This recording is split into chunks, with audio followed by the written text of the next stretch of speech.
Bye bye bye bye, আল্লাহ হাফেজ।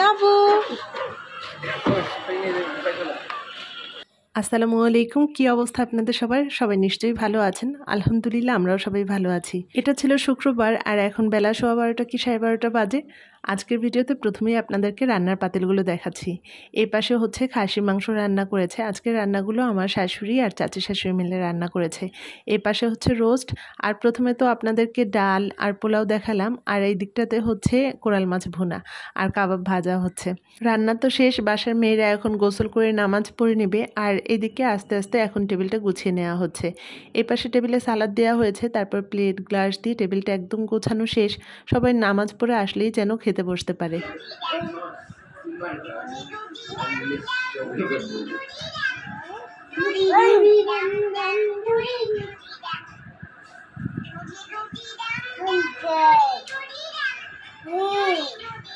যাবি আর দেখো ছোট ভাই। এই তো এর মাঝে সবাই নামাজ পড়ে চলেও এসেছে। মামা মামা ওই যে টাকা ওইদিকে কে দিকে দেখো তো। দুপুরে খাওয়া দাওয়ার পরে জাইয়ানরা রওনা হবে। আজকের আবহাওয়াটা মাশাআল্লাহ ভালো আছে, বাইরের রৌদ্র, তবে প্রচণ্ড গরম পড়েছে। আর এখনের আবহাওয়ার কথা বলা যায় না। এই একদম আকাশ পরিষ্কার, হঠাৎ করে দেখি একদম বাতাস শুরু হয়ে গেছে, মনে হয় যেন ঝড় চলে আসবে। এরকম 2-3 দিন হয়েছে, তবে বৃষ্টি হয়নি। কিছুক্ষণ পরে আবার সব ঠিক হয়ে গেছে। আজকে দুপুরে 3টার সময় আবার আমার 2 ছেলের কোচিংয়ে পরীক্ষা আছে। নামাজ পড়ে আসার সঙ্গে সঙ্গেই টেবিলে খাবার দিয়ে দেওয়া হলো, কারণ আমার ছেলেরা আবার পরীক্ষা দিতে চলে যাবে।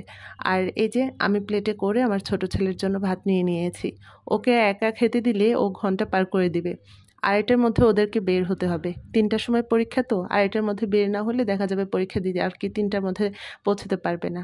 তো এদিকে মা টেবিলে খাবার দিচ্ছিল, আর আমি এখানে বসে বসে আমার ছোট ছেলেকে খাওয়াচ্ছিলাম। আর এই দেখেন জাভিয়ার সোনা, সেই যে ওর মা ওকে মুখে খাবারটা দিল, এখন পর্যন্ত সেই মুখে খাবার আধা ঘন্টা হয়ে গেছে। আর কি শেষ খাবারটুকু ওর মুখে থাকবে 1 ঘন্টার মতো। যে বাচ্চারা খাবার খেতে চায় না ঠিকভাবে, সেই বাচ্চার মায়েদের যে কি কষ্ট। একটা বাচ্চাকে খাবার খাওয়াতেও অনেক ধৈর্য লাগে। ভাই এই কষ্টের সময় পার করে এসেছি। আর এই যে এখানে সবাই টেবিলে খাবার খেতে বসেছে। নামাজের আগেই আমার ফুফাতো ননদ এসেছে। আর কি আমার ফুপু শাশুড়ি তো ডায়াবেটিস হসপিটালে ভর্তি আছে, ওরা এখান থেকে খাওয়া দাওয়া করে সেখানে যাবে। এখানে সবাই খেতে বসেছে, আর আমি তো ওই পাশে আমার ছোট ছেলেকে খাওয়াচ্ছিলাম। আমার ছোট ছেলে তো এখন অনেক বড়ই হয়েছে মাশাআল্লাহ, ক্লাস 5-এ পড়ে। সেও এখনও মুখে ভাত নিয়ে বসে থাকে। ওকে খাওয়াতে যে কি কষ্ট হয় আমার, মাঝে মাঝে আমি রাগ হই, বলি যে তুমি একা একা খাও, কিন্তু একা খেতে চায় না।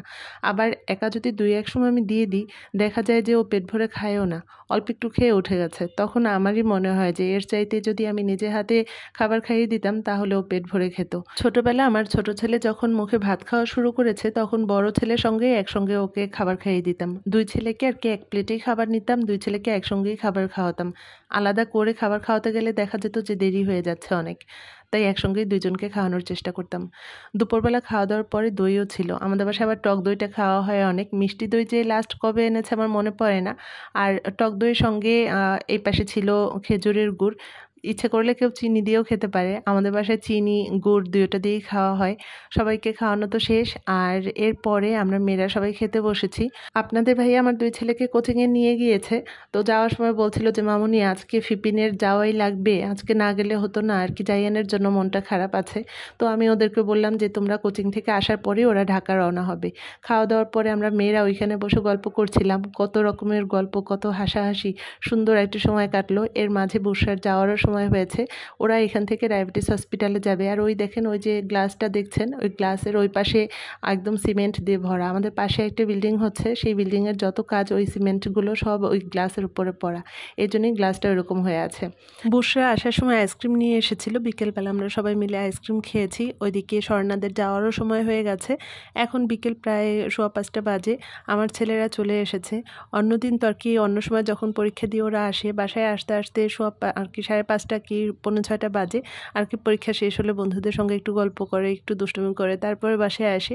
আর আজকে একদম 5টা 10-এর মধ্যে ওরা বাসায় চলে এসেছে। জানি না পরীক্ষাটা ঠিকভাবে দিয়েছে কিনা। যাই হোক, স্বর্ণারা একবারে বাসা থেকে বিদায় নিয়ে নেমেছে। স্বর্ণাদের গাড়িতে আমরা সবাই মেয়েরা উঠেছি আর ওই গাড়িতে সবাই ছেলেরা উঠেছে। আমার ছেলেরা কোচিং থেকে চলে না আসলে হয়তো আমার যাওয়া হতো না। ওরা যখন চলেই এসেছে ভাবলাম ওদের সঙ্গে একটু ঘুরে আসি। ব্লেস পার্কে অনেক দিন যাওয়া হয় না। সপ্তাহের 6টা দিনই তো ওদের কোচিং থাকে, শুক্রবার একটা দিন, তাও আবার মাঝে মাঝে পরীক্ষা থাকে। কোনো উপলক্ষ ছাড়া আসলে ব্লেস পার্কের এদিকে আসা হয় না, কিন্তু ব্লেস পার্কে আমার বেশ ভালোই লাগে। একদম খোলা মাঠ, বাতাস আছে, অনেক মানুষজন আসে। কিন্তু এত মানুষজন আসে মাঝে মাঝে আমি ভাবি বরিশালে আমার কত পরিচিত মুখ, কত মানুষ, কিন্তু পরিচিত কোনো মানুষের সঙ্গে আমার সহজে দেখা হয় না। এই তো কথা বলতে বলতে আমরা কিন্তু চলেও এসেছি ব্লেস পার্কে। আর ব্লেস পার্কে আসবো আর স্ট্রিট ফুড খাবো না তা কি হয়? ব্লেস পার্কে আসা মানেই হচ্ছে ফুচকা, ভেলপুরি এগুলো খাওয়া। তবে ফুচকার চাইতে এখন ভেলপুরিটাই আমার কাছে বেশি ভালো লাগে। আর ব্লেস পার্কে ঢোকার মুখে রাস্তার দুই পাশে এখন এত পরিমাণ ফুড কোর্ট হয়েছে, আগে এত ফুড কোর্ট ছিল না।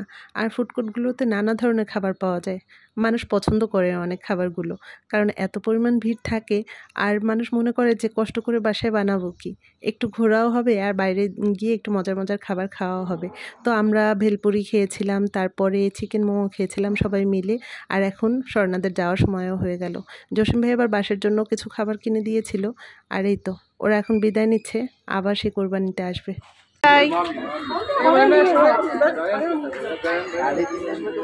বাই বাই, আল্লাহ হাফেজ।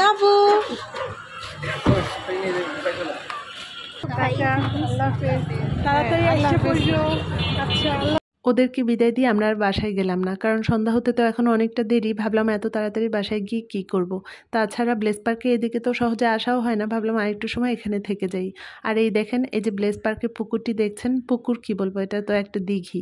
এই দিঘিটা দেখলে মাঝে মাঝে আমার খুব আফসোস হয়। আমার মনে হয় যে এখানে কর্তৃপক্ষ যারা আছে তারা কি পারে না এই দিঘিটা একদম পরিষ্কার পরিচ্ছন্ন রাখতে, এটার পানিটা একদম পরিষ্কার থাকবে। যদি সেরকম কোনো ব্যবস্থা থাকতো তাহলে আমার মনে হয় বরিশাল শহরের অনেক মানুষ এসে এখানে সাঁতার শিখতো। এখনও অনেক মানুষ আছে, অনেক বাচ্চারা আছে যারা সাঁতার জানে না। আমার বাচ্চারাও তো সাঁতার জানে না। মাঝে মাঝে আমার খুব আফসোস হয়, মনে হয় যেন এই পানিটা যদি পরিষ্কার থাকতো, এই দিঘির পানিটা, তাহলে আমি এখানে সাঁতার শেখাতাম ওদের। কারণ আমাদের বাসা তো পাশেই, এখানে এসে সাঁতার শিখতে বেশি একটা কষ্ট হতো না ওদের। তাছাড়া আমি খোঁজ নিয়ে জেনেছি যে গ্র্যান্ড পার্কের সুইমিং পুলে সাঁতার শেখায় টিকিট কেটে, কিন্তু সুইমিং পুলে সাঁতার শেখাতে চাই না। আমার কাছে মনে হয় যেন খোলামেলা একটা জায়গা, একটা পুকুরে যদি একটু সাঁতার শেখাতে পারতাম। তো এই দিঘিটা দেখে আমার সেই আফসোসটা হয়, মনে হয় যেন এখানে পানিটা যদি একটু ভালো থাকতো তাহলে এখানেই সাঁতারটা শেখাতে পারতাম। তো এরপরে এখানে এসে আমরা হট প্যাটিস খেয়েছি, ছোটোবেলায় সেই হট প্যাটিস। তো অনেক আশা করে নিয়েছিলাম যে অনেক মজা হবে, খেতে ভালো লাগবে, কিন্তু তেমন একটা ভালো লাগলো না আমার কাছে। আর এরপরে এই যে চানাচুর মাখাটা দেখছেন, এটা সব জায়গায় গেলেই আমার খাওয়া হয়। আমার কাছে এই চানাচুর মাখাটা খুব ভালো লাগে। চানাচুর একটু ঝাল ঝাল না হলে ভালো লাগে না, আর এই ঝাল চানাচুর খেয়ে এক একজনের অবস্থা তো খুবই খারাপ। আর এই যে এখন সবাইকে নিয়ে আমরা বাসায় যাচ্ছি, আর আপনাদের কাছ থেকেও আজকে এখান থেকে বিদায় নিয়ে নিচ্ছি। আবার অন্য কোনো ব্লগে আপনাদের সঙ্গে গল্প করতে চলে আসব। সে পর্যন্ত সবাই ভালো থাকবেন। আর আজকের ব্লগটা কেমন লাগলো একটা কমেন্টস করে জানাতে পারেন। যদি ভালো লেগে থাকে একটা লাইক দিয়ে দিবেন। সবাই ভালো থাকবেন। খোদা হাফেজ।